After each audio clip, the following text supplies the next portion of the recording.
최근 클린스만 감독과 투엘 감독의 축구를 보면 이 두 감독이 좋지 않은 부분이 너무나도 비슷하거든요. 기본적으로 우리 대표팀을 이끌었을 때 클린스만 감독의 가장 큰 문제는 기본적으로 클린스만 감독이 우리 대표팀을 이끌었을 때 가장 안 좋았던 부분 중에 하나가 중원 라인이 너무나 공간이 많이 생긴다라는 거였죠. 왜 그랬냐면 앞쪽에 있는 손흥민과 조규성 모두 올라가고 좌우 측면에 있는 황희찬, 이강인 모두 올라갑니다. 김태환도 올라가고 서령우도 올라갈 때 황인범과 박용우가 중원에 덩그러니 남아있는데 이때 황인범까지 공격적으로 올라가서 사실상 이 중원 라인의 선수가 부족해지는 상황이 발생을 해요. 플러스 수비 라인과 공격 라인의 거리가 기본적으로 멀기 때문에 특히나 공격수들이 뒤도 돌아보지 않고 앞으로 모두 달려나가면서 수비 라인과 공격 라인의 거리가 멀어지니까 이 라인 간격의 사이가 크게 벌어진다는 게 문제였죠. 그런데 바이에른 뮌헨의 경기를 보면 지난 경기를 기준으로 봤을 때 4-4-2 전형을 썼습니다. 물론 4-4-2지만 슈퍼모팅이 내려올 수도 있고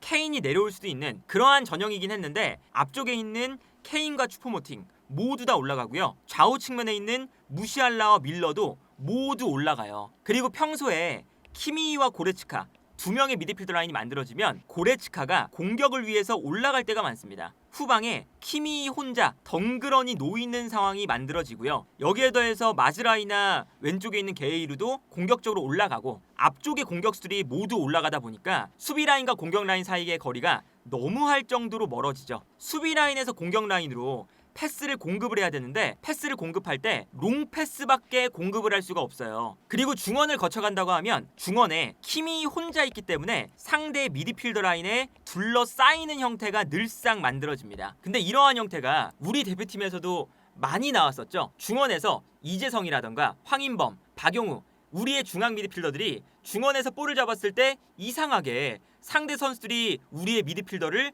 2명, 3명이 달라붙을 수 있는 환경이 만들어지고 그러다 보니까 황인범, 이재성 같은 선수들이 분명히 유럽에서도 탈압박을 잘하는 편에 속하는데 탈압박을 하지 못하고 무리하게 돌파를 하다가 빼앗기면서 위기를 초래하는 이런 장면 많이 나왔었거든요. 그래서 황인범이라던가 이재성, 박용우 선수가 계속 비판을 받았었죠. 바이에른 뮌헨도 똑같습니다. 아무리 키미히가 폼이 떨어졌다고 하더라도 키미히의 가장 큰 장점은 앞쪽으로 패스를 보내주는 능력이죠. 그래서 키미히가 주변에 좋은 동료 선수들만 있다면 패스를 공급해주는데 분명히 강점이 있는 선수거든요. 그런데 키미히가 저렇게 미드필더 라인에서 상대 수비에 둘러싸이면서 볼을 빼앗기는 상황이 많아지니까 최근 어떤 이야기가 나오냐면 키미히의 폼이 떨어졌다. 투엘 감독의 전술도 문제인데 키미히의 개인적인 폼도 문제다 라는 얘기가 나오고 있습니다. 우리 국가대표팀과 정말 판박이같이 똑같은 그런 상황이라고 볼 수가 있겠고요. 그리고 패스의 거리가 기본적으로 멀다 보니까 어떤 일이 발생하냐면 투엘 감독의 전술은 이런 거예요. 공격수들이 높게 올라가면서 순간적으로 상대 수비를 뒤로 물러나게 만든다. 물러나면 상대 수비와 공격 라인의 거리가 멀어지니까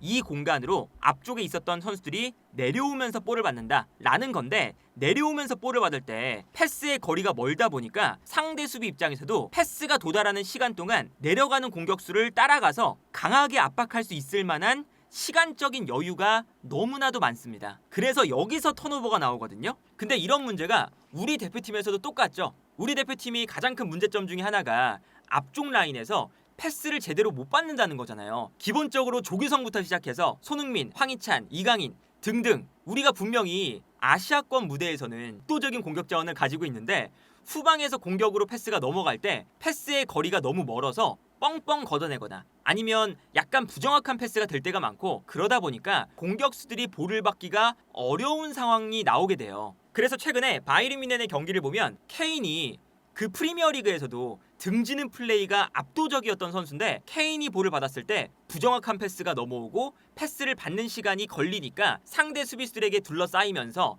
집중 견제를 받고요. 여기서 케인이 볼을 빼앗기는 상황이 너무나도 많이 나옵니다. 무엇보다 현재 바이에른 뮌헨에서 무시알라가 개인 능력이 가장 뛰어난 선수 중에 한 명이잖아요. 그런데 그 무시알라마저 후방에서 넘어오는 볼을 받았을 때 개인 플레이만 하다가 볼을 빼앗기는 그런 장면이 너무 많이 나와요.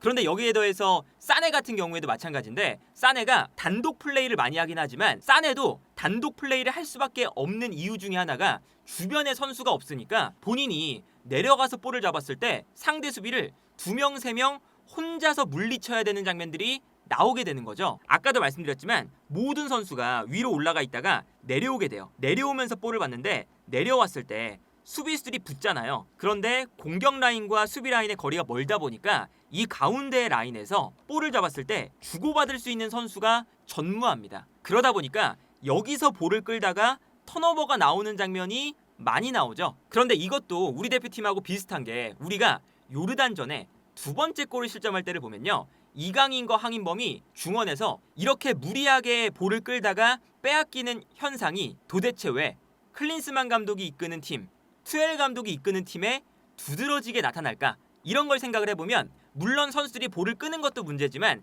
끄는 거 이전에 볼을 끌 수밖에 없는 주변에 동료 선수가 없는 환경을 만들어준다는 게 기본적인 문제라고 볼 수가 있겠다라는 생각이 들고요. 그래서 예를 들면 이강인 같은 경우에는 파리 생제르맹 복귀전을 치렀죠. 그 복귀전을 보면요. 볼을 끌지 않아요. 볼을 받자마자 주변에 동료 선수가 있으니까 바로바로 주면서 패스 공급하고 본인이 무리하게 드리블 돌파를 하지 않고 계속 연계 플레이를 하면서 만들어갑니다. 그러니까 이거는 기본적으로 감독의 전술이 잘못되어 있다고 봐야 되는 것이 적합한 거죠. 그래서 바이에른 뮌헨의 경기를 보면 마치 아시안컵에서 한국을 봤던 것과 비슷한 장면들이 많이 나오거든요. 우파메카노가 오른쪽에서 볼을 가지고 있어요. 앞쪽에 있는 공격수들이 모두 앞으로 달려나가고 있죠. 그러다 보니까 이 안쪽 공간에서 볼을 받을 수 있는 선수가 아무도 없는 상황입니다. 그래서 어떤 현상이 나오냐면 우파메카노가 밀러에게 패스를 보내주고요. 밀러가 측면 지역에서 패스를 공급을 해야 되는데 여기서도 앞쪽에 있는 공격수들은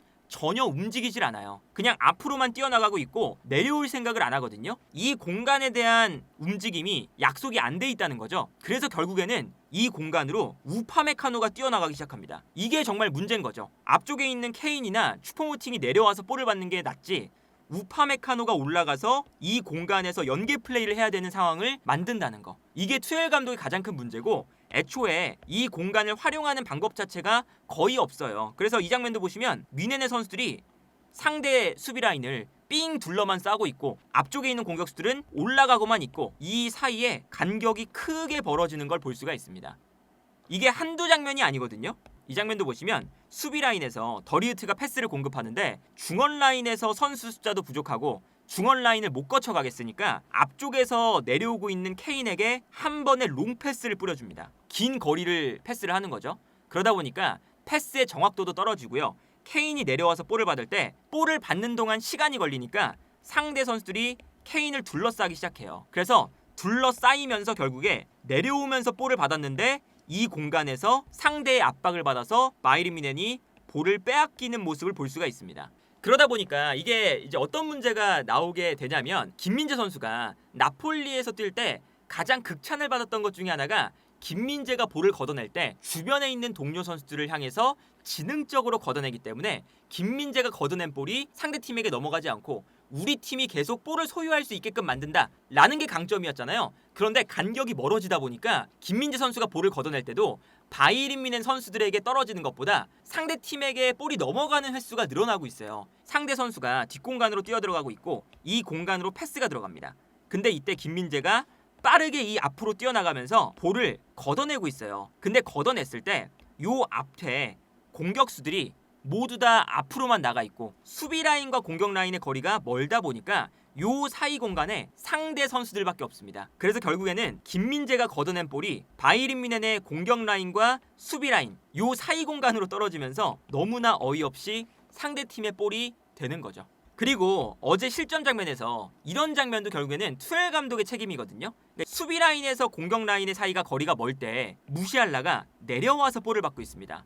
그래서 김민재 선수가 무시알라에게 패스를 보내줬거든요. 근데 무시알라가 볼을 받았을 때 중원 라인에 도와주는 선수가 없어요. 무시알라 혼자입니다. 그래서 무시알라가 여기서 너무 무리하게 돌파를 시도하기 시작해요. 그런데 당연히 무시알라가 아무리 개인 능력이 좋아도 2명, 3명을 혼자서 무너뜨릴 수는 없죠. 그러다 보니까 여기서 볼을 뺏깁니다. 여기서 볼을 뺏기면서 역습이 시작되는데 바이에른 뮌헨의 미드필더가 키미히와 고레츠카였어요. 넓은 공간에 덩그러니 2명이 놓여 있습니다. 그런데 고레츠카가 볼을 빼앗기자마자 압박을 하기 위해서 달려가요. 고레츠카가 달려나가면서 자연스럽게 중원 라인에는 선수가 부족하게 됩니다. 키미히 혼자 남아있죠. 그러니까 상대팀 입장에서는 중원 라인에 키미히밖에 없고요. 심지어 키미히가 수비적으로 그렇게 뛰어난 선수가 아니라서 편안하게 안쪽으로 패스를 보내줄 수가 있습니다. 그리고 심지어 키미히가 중앙으로 패스가 들어왔을 때 거칠게 달라붙어 보지만 상대 공격수의 움직임을 막아내지 못했어요. 어이없이 그냥 뚫리거든요. 그러니까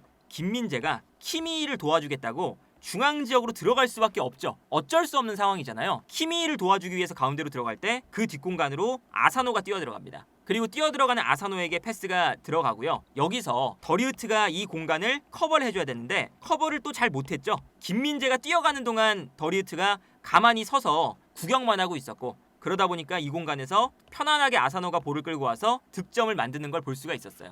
바이에른 뮌헨이 실점을 하는 이 장면만 봐도 얼마나 간격이 멀어져 있는지, 그리고 패스가 이루어지지 않으니까 턴오버가 나와서 역습을 당하는데 간격이 멀어서 역습을 당하기가 딱 좋은 환경이 만들어지고, 그리고 그 과정에서 수비가 하나 둘씩 무너지면서 실점을 허용한다. 이러한 일련의 과정들이 투엘 감독의 부족함을 분명하게 보여주는 포인트가 되고 있고요. 간격이 넓다 보니까 김민재가 한국에서 뛰었던 것과 똑같은 현상이 발생하고 있어요. 수비라인 앞공간도 미드필더가 없으니까 김민재가 커버를 해야 되고, 수비라인 뒷공간도 많이 올라오다 보니까 또 커버를 해야 되고, 이런 현상이 반복되면서 김민재의 히트맵이 당연히 페널티 박스 주변에 있는 것도 모자라서 하프라인을 넘어와서 중원 싸움에 도움을 줘야 되는 역할까지 맡고 있어요. 그러다 보니까 이 김민재의 활동 반경이 좌우로 너무나 길게 늘어져 있죠. 마치 풀백처럼. 그러니까 이런 문제가 김민재 선수 입장에서는 아시안컵에서도 겪었던 문제였고, 바이에른 뮌헨에서 이적해온 이후에 계속해서 겪고 있는 문제거든요. 그리고 이러한 축구가 어쨌든 개인 능력에 의존한다 라는 축구라고 이야기가 되잖아요. 투엘 감독도 똑같아요. 아까 말씀드렸던 것처럼 간격이 넓기 때문에 선수 한 명 한 명이 내려와서 볼을 받는 형태거든요. 도와주는 선수 없이. 그러다 보니까 사네의 개인 능력,